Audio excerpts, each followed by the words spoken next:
9h, 11h. Europe 1 Culture Média. Avec Thomas Hill et c'est l'heure de la question média du jour, Thomas.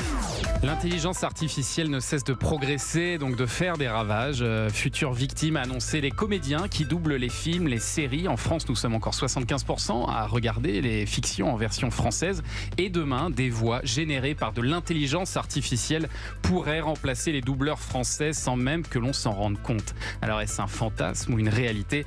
On va en parler avec nos invités du jour. Patrick Cuban, bonjour. Bonjour Thomas. Bienvenue, vous êtes artiste, interprète, voix off pour des pubs notamment. Vous êtes aussi la voix de Canal, hein, Exactement. C'est ça ? Vous pouvez nous la faire, la voix de Canal ? Ce soir sur Canal+.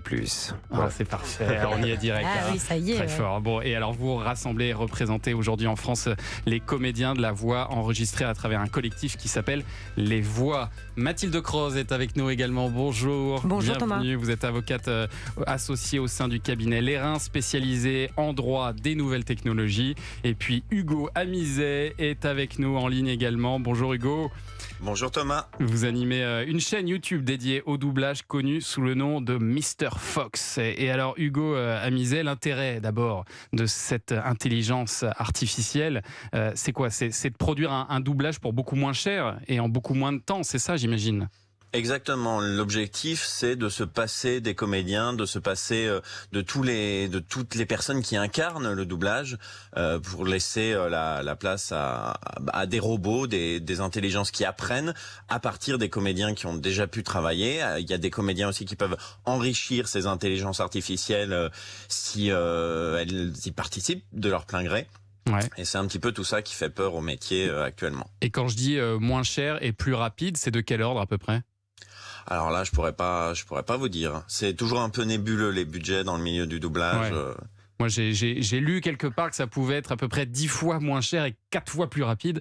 Donc, c'est vrai qu'on peut comprendre que ça intéresse les gens du métier. Vous, Patrick Cuban, évidemment, comme vous êtes comédien de doublage, j'imagine que ça vous inquiète, tout ça. Est-ce que c'est déjà une réalité pour vous ou c'est quelque chose que vous voyez venir ? Alors, les outils sont pas prêts, en fait, notamment en français. Il y a rien qui est encore probant. Et pour le moment, on est plutôt sur des copier-coller. C'est-à-dire qu'on arrive à prendre une intention sur une phrase et la mettre sur une autre. Donc, on n'a pas une véritable intelligence de pouvoir jouer une scène complète avec juste du prompt et de faire des choses qui soient artistiquement valables. En fait, les outils, pour l'instant, c'est des outils qui sont en développement.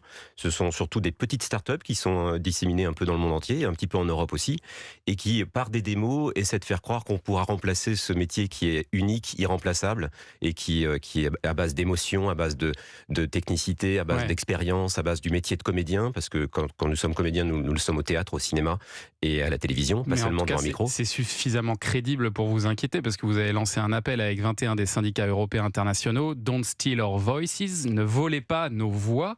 Qu'est-ce qui vous inquiète tant ? Exactement ça. Alors c'est un mouvement mondial, hein, ça va de Los Angeles à Taipei, à Taïwan. Donc on s'est regroupé au mois de février, ça s'est fait vraiment spontanément. Donc des comédiens qui ont les mêmes problématiques dans tous les pays. Il y a une inquiétude sur ces outils, ça c'est vrai, mais il y a surtout une inquiétude sur le vol de voix. C'est-à-dire que nos voix, notre personnalité, votre voix, Thomas, vous appartient en fait. C'est votre attribut de votre personnalité. Moi, je serais tenté de vous dire, la data, c'est toi. En fait, pour reprendre une expression de mon camarade Stéphane Kalb qui est avec moi dans les rencontres et les négociations, il a inventé ça hier. La data, c'est toi. C'est-à-dire que votre voix, en fait, vous appartient. Ça fait partie de mes données biométriques. Exactement, c'est une donnée biométrique qui peut se retrouver sur des bases de données d'entraînement de ces IA. Et ça, c'est un vrai problème. Mais sur l'artistique, nous, on est certain d'être meilleur, irremplaçable, unique, parce que tout ce qu'on fait dans chaque séance et dans chaque doublage, moi, je suis pas spécialisé vraiment en doublage, je fais plutôt de la publicité, mais chaque séance, c'est vraiment quelque chose d'unique. C'est-à-dire qu'on s'adapte au texte, au désir du réalisateur et on amène une patte de comédien, on amène notre univers. Et ça, c'est pas remplaçable dans une ligne de code. Et donc aujourd'hui, les éléments de voix, Mathilde Croze, qui sont collectés, ils le sont de manière illégale, c'est ça, par toutes ces startups ? Aujourd'hui, une start-up qui fait de l'intelligence artificielle, elle a besoin de nourrir son intelligence artificielle avec beaucoup de données. Pour ça, elle va aller chercher la donnée sur Internet. Elle va aussi essayer de la chercher auprès de comédiens. Il y a eu des séances de doublage enregistrées, des enregistrements qui ont été faits cette année où les comédiens n'étaient pas forcément au courant qu'ils allaient nourrir une intelligence artificielle. Et pour ça, il faut informer les personnes concernées. Il faut parfois aussi obtenir leur autorisation. Et aujourd'hui, c'est un peu le Far West sur l'utilisation de cette donnée, qui est pourtant une donnée biométrique, qui est aussi utilisée pour des outils de sécurité. et qui peut permettre de générer beaucoup de deepfakes. On en entend beaucoup parler aussi des deepfakes. Et la voix, puis ensuite l'image, c'est tout ça qu'il faut encadrer. Et alors comment ça fonctionne exactement ? On va vous donner un petit exemple dans un instant et vous verrez que vous avez quand même de quoi être un peu inquiet, Patrick Cuban. À tout de suite sur Europe 1. Europe 1. Vous écoutez Culture Média sur Europe 1 avec Thomas Hill et la suite de la question média du jour. Thomas, l'intelligence artificielle va-t-elle remplacer les comédiens de doublage ? Ouais, je vous propose d'écouter ce petit test réalisé sur un discours du général de Gaulle. L'intelligence artificielle est capable de le traduire dans n'importe quelle langue avec la voix de Gaulle. Il était une fois un vieux pays tout bardé d'habitudes e de circonspezione. C'era una volta un antico paese, noto per le sue numerose abitudini e strane circospezioni che lo caratterizzavano. Era uma vez um país antigo, com muitos costumes e tradições, onde as pessoas eram cuidadosas e atentas a todos os detalhes.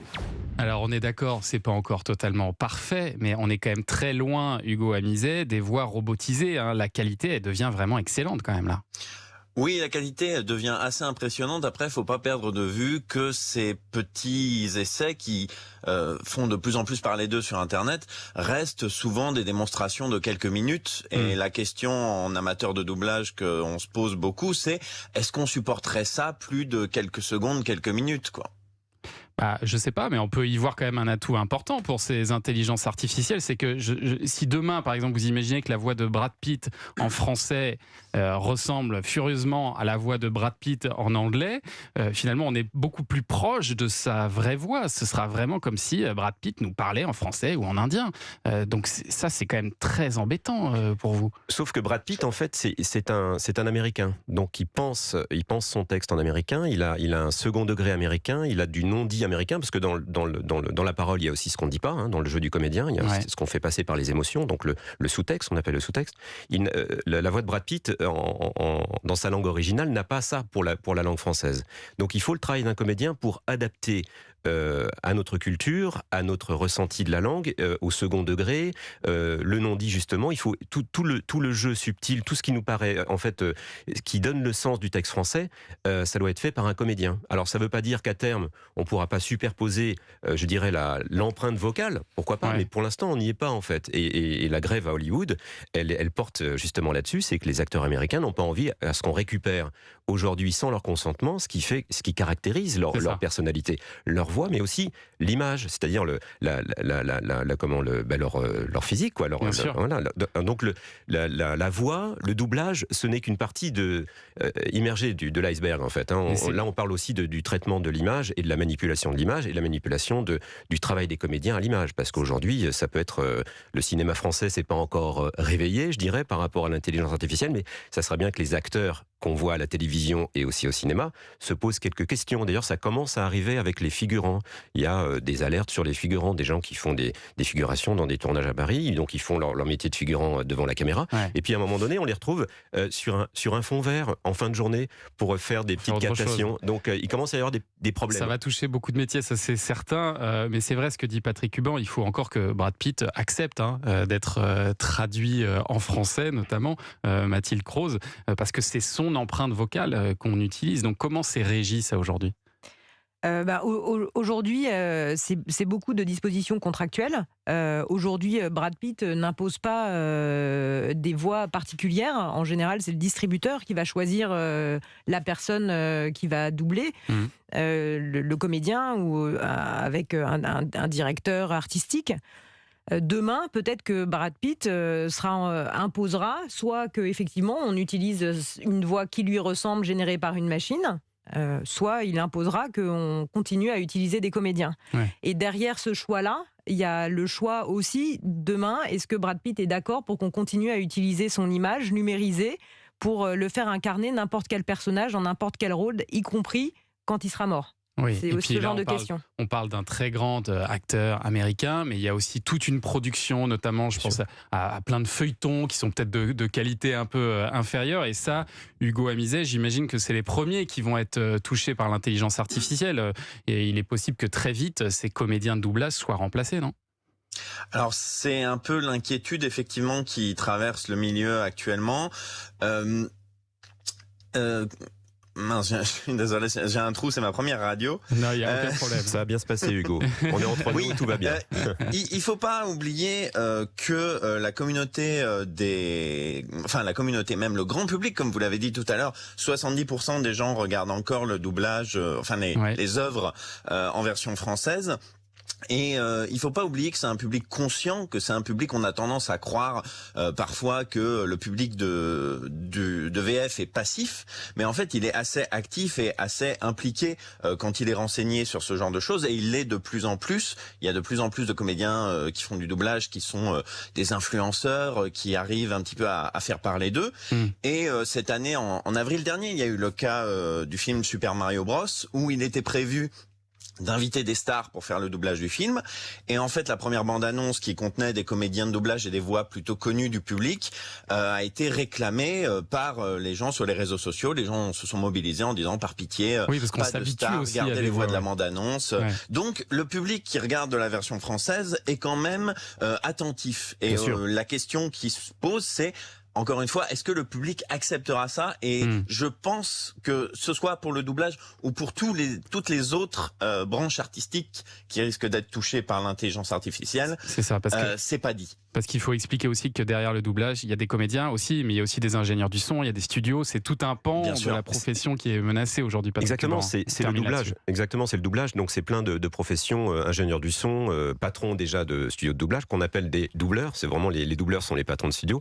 Et il y a aussi toute la production audiovisuelle dans son ensemble. C'est la radio, la télévision, la création de fiction. C'est-à-dire que c'est pas que le doublage. Le doublage, c'est vraiment une partie visible. Aujourd'hui, il va falloir qu'on s'interroge sur ce qu'on a envie de voir au cinéma et à la télévision. Est-ce qu'on a envie de voir des choses qui sont faites par des robots? Parce qu'on pourrait créer comme ça des séries ou des films avec des robots et des voix de robots. Est-ce qu'on a envie d'écouter des livres audio dits par des robots? C'est une vraie question de civilisation en tant que citoyen. On doit s'interroger sur ce qu'on veut voir demain. C'est pour ça qu'on a interpellé les politiques français et aussi européens. J'étais à Bruxelles lundi pour pouvoir dire il faut qu'on se réveille sur l'IA. Il y a un problème sur l'IA, sur les bases de données. Il faut les rendre transparentes et il faut savoir dans quel monde on a envie de vivre. C'est important. On attend toujours on en parle ce matin. Je suis désolé, au ministère de la Culture. Voilà. On arrive au terme de la discussion, mais merci beaucoup d'avoir été avec nous ce matin. Mathilde Croze, avocate associée au sein du cabinet Les Reims. Patrick Cuban, artiste, interprète avec ce collectif Les Voix vers lequel je vous renvoie. Lesvoix.fr.